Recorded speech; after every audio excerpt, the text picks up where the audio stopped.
Nous allons maintenant voir de quelle façon SAS va nous aider à organiser notre projet. En effet, vous savez bien, si vous avez déjà travaillé sur des projets d'importance moyenne, que la quantité de lignes que peut atteindre notre feuille CSS principale elle peut dépasser facilement plusieurs milliers de lignes. Je pense par exemple à la feuille de style principale de PrestaShop qui en fait 8500. Donc en fait, justement, SAS va nous aider à organiser tout ça. En effet, imaginez-vous que nous pouvons créer une feuille de style que nous allons appeler header.scss, une autre que nous allons appeler footer.scss, une troisième que nous allons appeler navigation.scss. Voilà, nous allons créer toutes ces feuilles de style et après nous allons les importer dans notre fichier principal qui est donc screen.scss. Alors par contre, on ne fait pas ça n'importe comment. Alors déjà, la première chose, une des bonnes pratiques de SAS, c'est de se créer un dossier que nous allons appeler partials. Alors voilà, il est déjà créé. Je vous rappelle, un clic droit, je crée le dossier partials. Voilà. Et dans ce dossier partials, nous allons créer un fichier. Nous allons le créer de cette façon. Par exemple, header.scss. Et là, la particularité vient que je vais mettre un underscore devant ce fichier header.scss. Enregistré, voilà. Je vais maintenant créer un autre fichier que je vais pouvoir appeler éventuellement, par exemple, variable.scss, toujours précédé de l'underscore. Voilà. Dans ces fichiers, je peux donc saisir mon code. Ce que après je veux, c'est donc de pouvoir l'importer directement dans mon fichier screen.scss. Nous avons déjà en fait le code qui est déjà saisi un peu plus haut, mais regardez plutôt @import partials, le nom de mon dossier.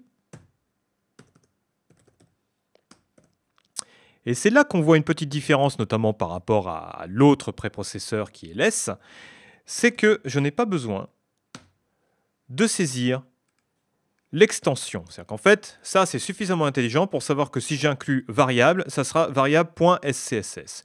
Une autre chose que je note, c'est que cet underscore que j'ai spécifié dans mon nom de fichier ici, je ne la remets pas ici.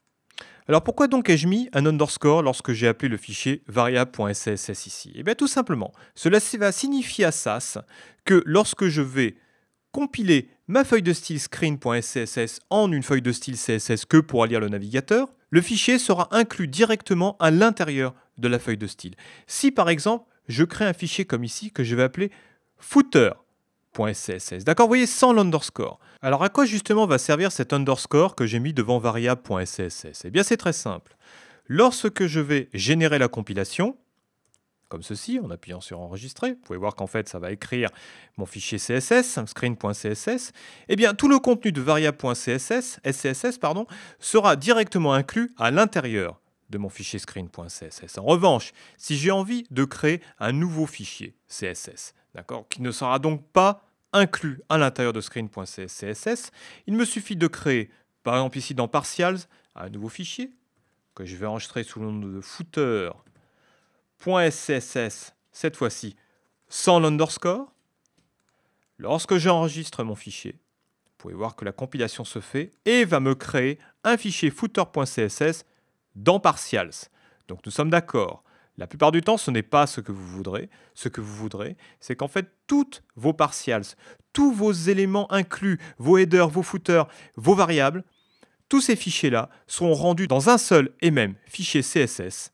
Et vous ferez ça donc en mettant un underscore et en important chacun de vos fichiers les uns au-dessous des autres.